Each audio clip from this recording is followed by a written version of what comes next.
مسجد اقصی میں تمام انبیاء علیہ السلام موجود ہیں۔ اللہ اکبر۔ حضور علیہ السلام تشریف لائے تو جبریل امین نے خود اذان پڑھی۔ اذان پڑھنے کے بعد پھر اقامت کہی۔ اب سارے لوگ کھڑے تھے لیکن انہوں نے حضور کو ہاتھ سے پکڑ کے مصلی پہ کھڑا کیا۔ اللہ اکبر۔ دیکھو بہت سارے لوگ ہوں، ایک متعین امام ہو تو وہ تو مصلی پہ کھڑا ہوگا ہی ہوگا۔ اب آپ سارے لوگ آئے ہیں تو میں نماز پڑھا دوں تو میں تو پڑھاؤں گا ہی پڑھاؤں گا، یہ تو کوئی کمال نہیں نا۔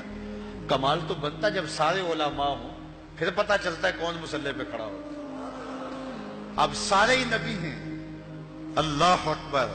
ان میں نوح نجی اللہ بھی ہیں، ان میں موسیٰ کلیم اللہ بھی ہیں، ان میں عیسیٰ روح اللہ بھی ہیں، آدم صفی اللہ بھی ہیں، حضرت یوسف علیہ السلام بھی چراغ حسن لیے کھڑے ہیں، صفیں بنی ہوئی ہیں۔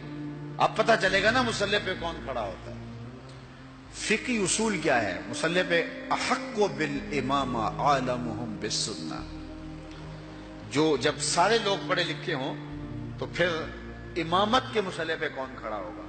ہمارا فقہی اصول یہ ہے کہ جو سب سے بڑا عالم ہوگا وہ مصلی پہ کھڑا ہوگا۔ تو پھر جب سارے نبی کھڑے تھے اور وَعَلَّمَ آدَمَ الْأَسْمَاءَ كُلَّهَا کا تاج بھی سر پہ رکھے ہوئے تھے، لیکن مصلی پہ حضور آئے، اس بات کا اعلان ہے صف انبیاء میں سب سے بڑا عالم ہے تو آمنہ کا لال ہے۔ اچھا سارے اگر عالم ہوں تو پھر امامت کا حقدار کون ہوگا؟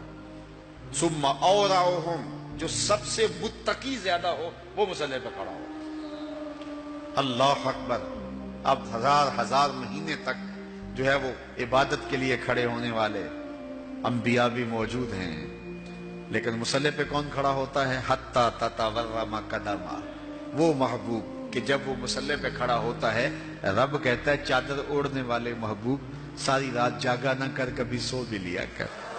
اس محبوب کو مصلی پہ کھڑا کر کیا جا رہا ہے۔ اچھا اگر سارے ہی متقی ہوں تو پھر امامت کا حقدار کون ہوگا؟ ثم اقرأہم، جس کی قرات اچھی ہو، جو پڑھتا اچھا ہو۔ اب صف انبیاء میں حضرت داؤد علیہ السلام بھی موجود ہیں، کہتے ہیں جب پڑھتے تھے جانور رک جاتے تھے۔ اللہ اکبر۔ اللہ نے ان کو جو لہجہ دیا ہوا تھا، لیکن مصلی پہ حضور کو کھڑا کیا جا رہا ہے، اس لیے کہ حضرت ابو موسیٰ اشعری رضی اللہ تعالیٰ عنہ فرماتے ہیں فجر کی نماز تھی، حضور تھے، سورہ والضحیٰ کی تلاوت تھی، ابھی تک نشہ ہی نہیں اترتا۔ اچھا اگر سارے ہی قاری ہوں تو پھر امامت کا حقدار کون ہے؟ ثم احسنہم وجہا، جو سب سے سونا ہو وہ مصلی پہ آئے گا۔ اب یوسف بھی صفوں میں کھڑے ہیں علیہ السلام، انبیاء بھی صفوں میں کھڑے ہیں، وجیہ اللہ بھی صفوں میں کھڑے ہیں، ہر نبی اللہ کا سونا ہوا ہے، لیکن حضور مصلی پہ کھڑے ہیں۔ حضرت یوسف کو اعتراض نہیں ہوتا، وہ جانتے ہیں میں حسین ہوں تو یہ آسن ہے، میں جمیل ہوں تو یہ اجمل ہے، میرا حسن ان کے حسن کا پرتاؤ ہے، تو اس لیے حضور مصلی پہ کھڑے ہیں۔ اچھا یہاں ایک بات اور بتاؤں گا اگر آپ کی توجہ ہو، یہ جو میں نے آپ کے سامنے ضابطہ بیان کیا ہے یہ استحبابی ضابطہ ہے، اس کے برعکس بھی ہو جائے تو نماز ہو جائے گی۔ بڑا سونا جمیل حسین پیچھے کھڑا ہو اور کالے رنگ کا جو ہے وہ نقوش بھی خوبصورت نہیں ہے آگے کھڑا ہو تو نماز ہو جائے گی، کوئی حرج نہیں ہے۔ اچھا قاری پیچھے کھڑا ہو، کم درجے کا قاری مصلی پہ کھڑا ہو، نماز ہو جائے گی۔ بڑا پڑھا لکھا عالم دین پیچھے کھڑا ہو، کم درجے کا عالم آگے کھڑا ہو، نماز پھر بھی ہو جائے گی۔ انتہائی تہجد گزار شب زندہ دار پیچھے کھڑا ہو لیکن آگے کھڑے ہونے والا تہجد گزار نہیں بھی ہے لیکن متقی ہے، پھر بھی نماز ہو جائے گی۔ یہ استحبابی ہے کہ یہ ترجیح ہونی چاہیے، لیکن اس کے برعکس بھی ہوگا تو پھر بھی نماز ہو جائے گی، حرج کوئی نہیں۔ لیکن ایک وصف ایسا ہے، ایک ترجیح ایسی اگر وہ نہیں ہوگی تو نماز ہی نہیں ہوگی، اور وہ کیا ہے؟ جنسی تفوق۔ اس کی ایک مثال میں آپ کے سامنے رکھتا ہوں۔ ماں افضل ہے یا بیٹا؟ ماں۔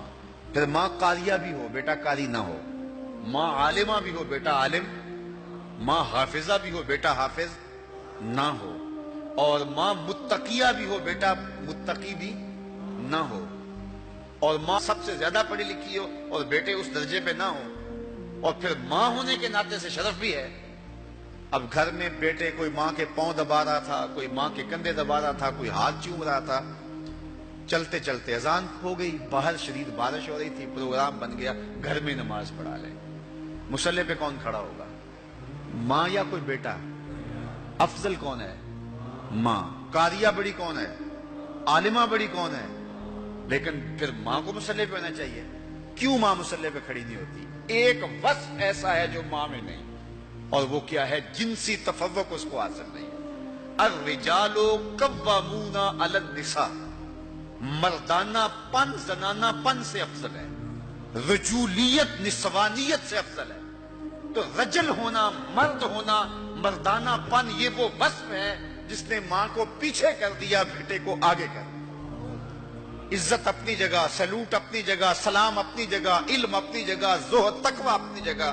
بیٹے کہیں امی ہاتھ جڑے ہیں، تیرے پاؤں بھی چومتے ہیں، تیرے تلووں کا دہن بھی پیتے ہیں، لیکن یہ ہماری مجبوری ہے، مصلی پہ ہم نے جانا ہے، اس لیے کہ جنسی طور پہ فضیلت ہمیں حاصل ہے۔ میں کہتا ہوں سارے فضائل حضور کو حاصل تھے، سارے کمال حضور کو حاصل تھے، سارے نبی بھی پیچھے کھڑے ہو گئے، جبریل ہاتھ باندھ کے عرض کرتا حضور ساری عظمتیں اپنی جگہوں پہ، لیکن میری مجبوری ہے کہ میں نور ہوں اور آپ بشر ہیں، اس لیے مصلی پہ کھڑا ہونا میرا حق ہے، مجھے جنسی تفوق حاصل ہے، میری مجبوری ہے، ادب سے ہاتھ باندھ کے عرض کرتا ہوں آگے کھڑا ہونا میری مجبوری ہے۔ لیکن جبریل اقامت پڑھ کے پیچھے کھڑے ہو گئے، حضور کو آگے کھڑا کر کے اس بات کا اعلان کیا کہ وصفی اعتبار سے بھی حضور افضل ہیں، جنسی اعتبار سے بھی حضور